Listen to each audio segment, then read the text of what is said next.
It's locked. It's locked. It's locked. It's locked. It's locked. Vampyr is such a mess, I don't even know where to start. So many aspects of this game are frustrating as hell, driving me to near insanity as I struggle to finish it. You play as Jonathan Reed, a renowned doctor who is an expert on human blood. Without explanation, Reed is turned into a vampire and kills his sister, so the rest of the game is about finding out who did this to you. The very first thing I notice is that the game looks like shit, at least comparatively to other more recent PS4 games.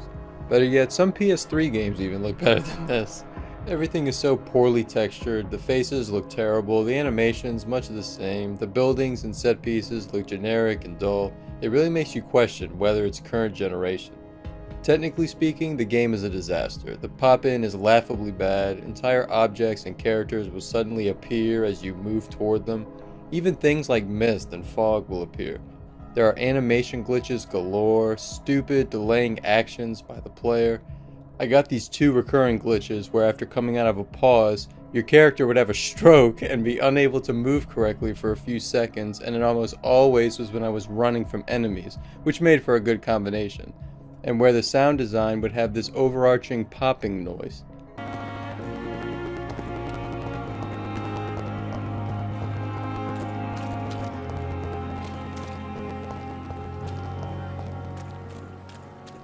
One enemy got stuck in a pole as we were fighting, unable to move, but I could still hit him until he died. The lip syncing, even during rendered cutscenes, is terrible. First, tell me what you want. Then I may tell you. That's none of your concern.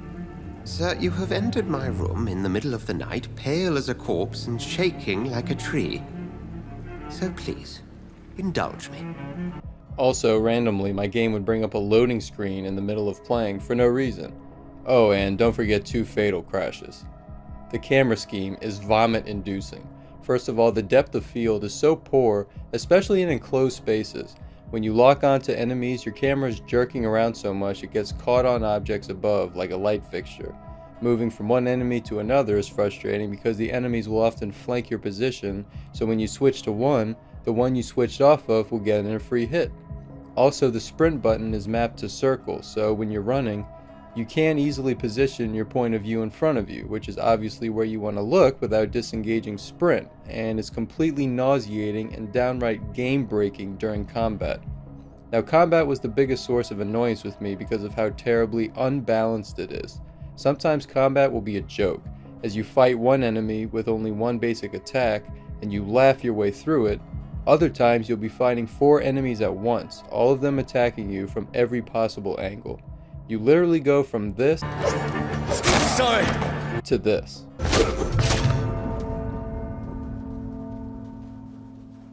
It's also not very inspired. You can melee enemies or shoot them while being able to dodge and parry as well. You can also bite them after they've been stunned enough, and you have some special powerful attacks that use your blood, but that's all there is to it. It's not very engaging. Sometimes all you have to do is hit, dodge, repeat until dead. But 90% of combat is dodging around because you're surrounded and don't want to get cheap shot. Some enemies can kill you in what amounts to one hit because they have these combos that can't be parried once they start going. Or they'll start attacking while you're getting them off the ground and completely defenseless. The game uses this dynamic difficulty, so it's supposedly always changing and adapting to you without the ability to make it easier or harder by default. But as difficult as it was sometimes, other times it was like fighting stupid babies. One of their biggest weaknesses apparently are poles. Aside from getting stuck in them, they also don't know how to get around them. Their other big weakness? Rooms. I'll kill it! Oh, yep, I better not attack since he's in that room. I don't want to die. Let's pin it down! Oh, never mind, he went in that room again. Man, if only I wasn't scared of rooms. Now, combining the combat with the camera makes fighting harder vampire enemies in these incredibly close spaces an absolute nightmare. The developers must have thought that the best way to make a game difficult is to use gaming's favorite trope of throwing everything at you at once. Multiple enemies, with poison gas clouds that must be avoided while being attacked by their melees. This is best illustrated by the fight against McCullum.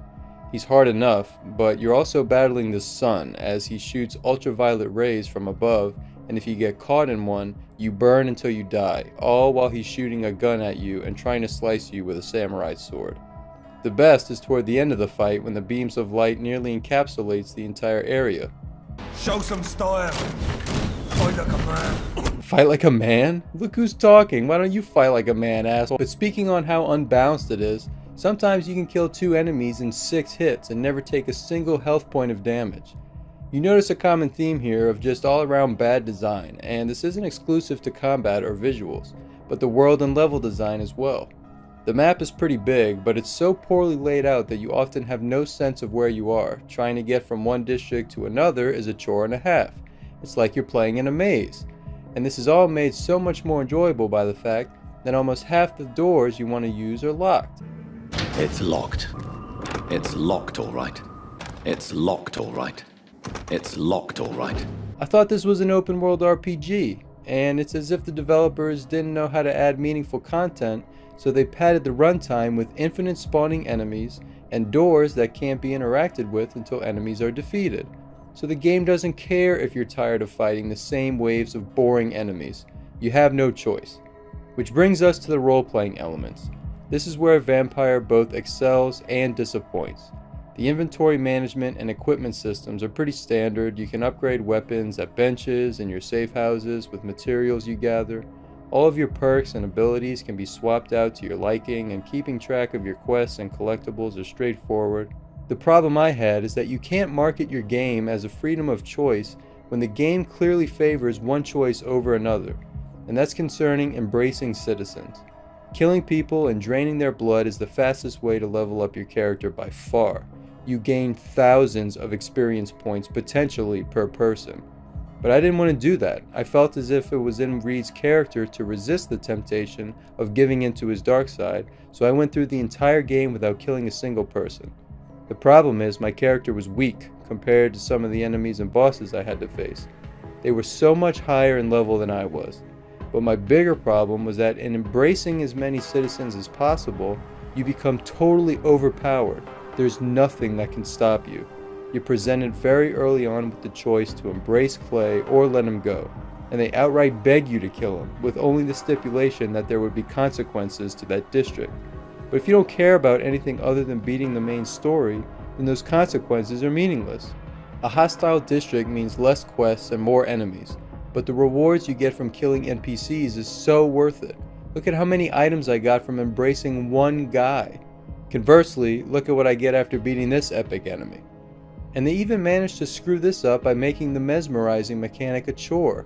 You have to walk as slow as the engine will allow with the person until you're out of sight, which can take minutes. As if the game needed any more problems, they added downtime to mundane tasks. There's also minute-long loading screens in between deaths and entering rooms. The story is pretty weak. I stopped caring about what was going on at about chapter 3, and I just wanted it to be over by then. The stakes always felt so low. It felt as if nothing I did really had any weight to it.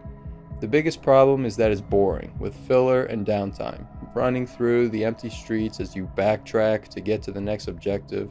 The cinematics can't be skipped even after beating the game. The thing I laughed at the most was that Chapter 7 literally consisted of you solving a brain-dead puzzle in a house, then the game is over. I'm not joking, you don't do anything else. Was that even necessary? The story was built on a good foundation as you navigate the quarantined streets of London during a flu epidemic in this mythical setting with dark magic and evil spirits, but the intrigue stops right there, at the premise, as the rest of the story is not very compelling. Now the game isn't totally awful, the voice acting is good, the atmosphere is dark, the music is appropriate although repetitive, and the dialogue system was well thought out. Every person you talk to can unlock hints used on either themselves or other people, which unlocks parts of the story, side quests, or interesting items. There are cooler parts. You can track your enemies using your senses, and you can use astral projection. There were stretches I became immersed in the exploration of the city, finding collectibles and materials to craft or sell, but the game is just bogged down with so many frustrating aspects.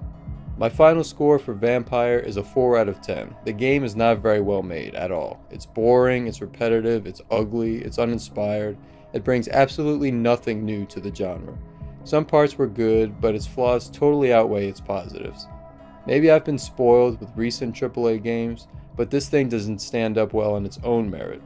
To me, it's not worth $40, let alone 60, and because of this, I don't recommend it. If you're craving a vampire RPG, just play Bloodlines. You can get it for about $20 online. Well, let me know in the comments what you thought of Vampyr, if you were unlucky enough to buy it, and what you thought of this video. And as always, thanks for watching. What is life but death pending?